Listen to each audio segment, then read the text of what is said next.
Qui dirige le Cameroun aujourd'hui?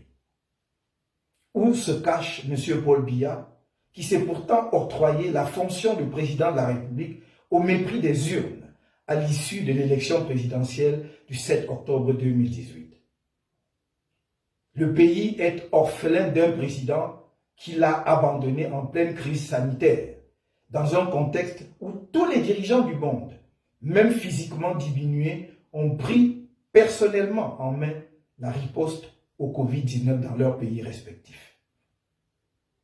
L'épisode de la fameuse audience du 16 avril 2020, intervenu juste après le dépôt de la demande que nous avons faite le 11 avril 2020 au président de l'Assemblée nationale, aux fins de saisir le Conseil constitutionnel pour constater la vacance du pouvoir au sommet de l'État, n'a pas produit les effets politiques escomptés.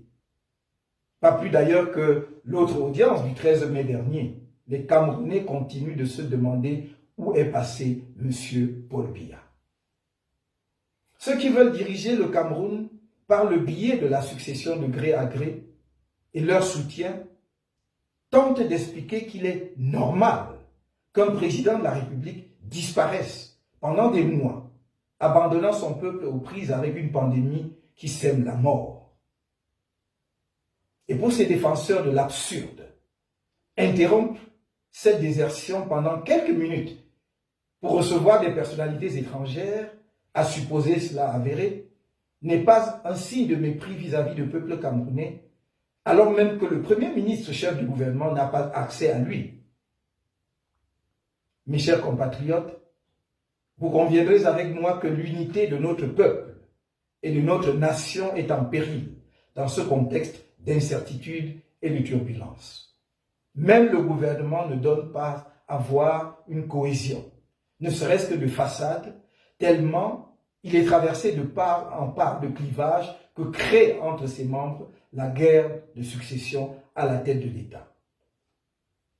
La guerre contre Boko Haram figure au rang de nos préoccupations majeures, avec la recrudescence des attaques sur notre sol après la période d'accalmie observée, notamment grâce à l'appui de la communauté internationale, que je tiens à remercier une fois de plus. Je renouvelle l'expression de ma sympathie émue aux familles des victimes de cette autre guerre et mes vœux prompts de rétablissement aux blessés ainsi qu'un retour à une vie normale des populations des zones concernées. La guerre civile dans le Nozo et la crise post-électorale persistent alors que des solutions pérennes existent. Le MRC n'a cessé de faire des propositions constructives. Malgré l'indifférence du gouvernement, notre parti persiste dans cette voie.